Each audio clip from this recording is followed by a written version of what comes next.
Are you satisfied with the trade section? Are there parts that you would have liked to have seen included, or stronger language, or how do you feel? Well, Martin, thank you very much. I am happy to see that in the communique there's quite a solid section on trade.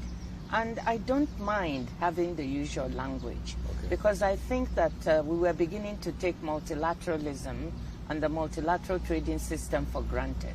So for that reason, I don't mind having repeated the fact that we need to have a rules-based order with the WTO at the core. So it's important to sometimes repeat what is known in order to make sure people don't forget and take it for granted. So I'm okay with it. Yeah, fair enough. I'm sure you've met a lot of the leaders are here already. What stands out to you from your conversations with them? What sort of sense do you get? How are they feeling about trade right now?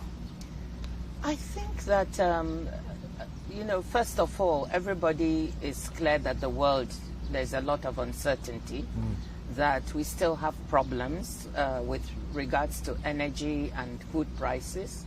There was a lot of concern about inequality and north-south divide, and how do we bridge this and keep the promises made to support poor countries, particularly for things like climate finance, making sure that food security, poor countries are not left behind.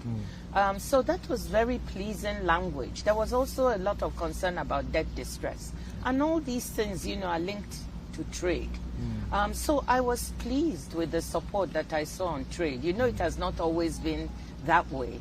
But I think there's increasing recognition that the multilateral trading system is resilient, has been largely resilient during all these crises. Yes, we saw disruptions in supply chains, and those have to be dealt with.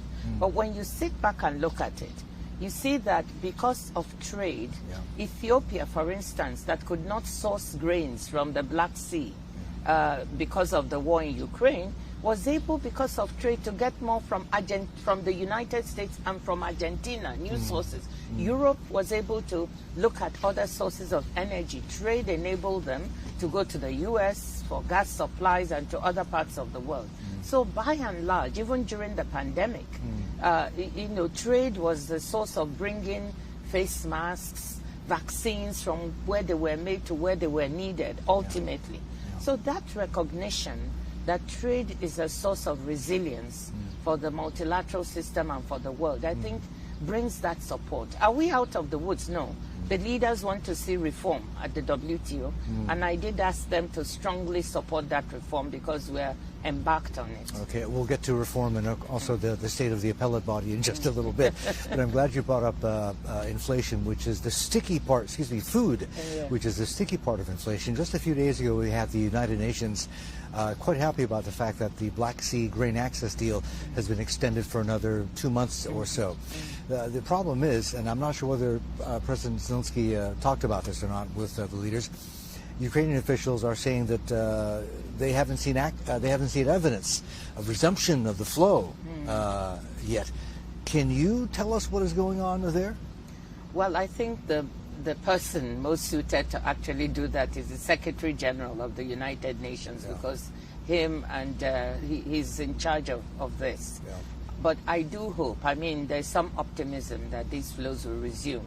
You know that it wasn't even clear whether we could get the extension beyond, I think it was beyond 18th of May. Now that has happened.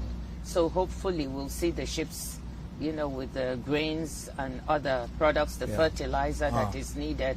So I hope that will resume very soon.